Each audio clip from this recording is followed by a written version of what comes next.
السلام علیکم۔ بسم اللہ الرحمن الرحیم۔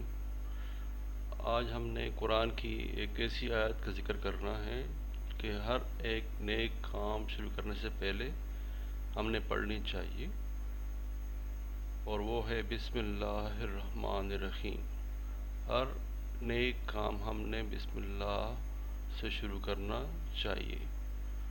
حضرت ابو ہریرہ رضی اللہ تعالیٰ عنہ سے روایت ہے کہ سرکار مدینہ محمد صلی اللہ علیہ وآلہ وسلم نے ارشاد فرمایا، جو بھی اہم کام اور نیک کام ہو بسم اللہ الرحمن الرحیم کے ساتھ شروع کرو، اگر نہیں کیا تو وہ ادھورا اور نامکمل رہ جاتا ہے۔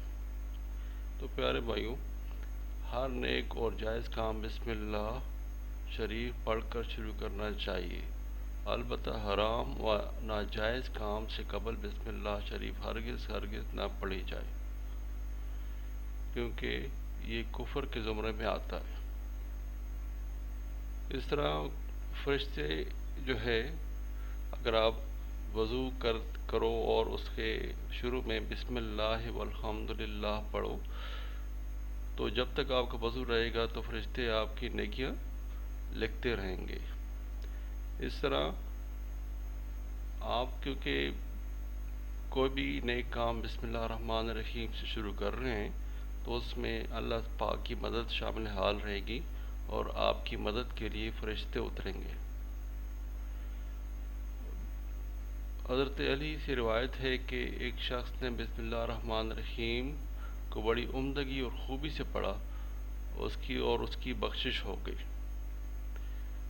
تو لہٰذا ہمیں جو بھی نیک کام ہے بسم اللہ الرحمن الرحیم سے شروع کرنا چاہیے، اور اس سے اس کام میں آسانی ہوگی اور فرشتے آپ کی مدد کو آئیں گے۔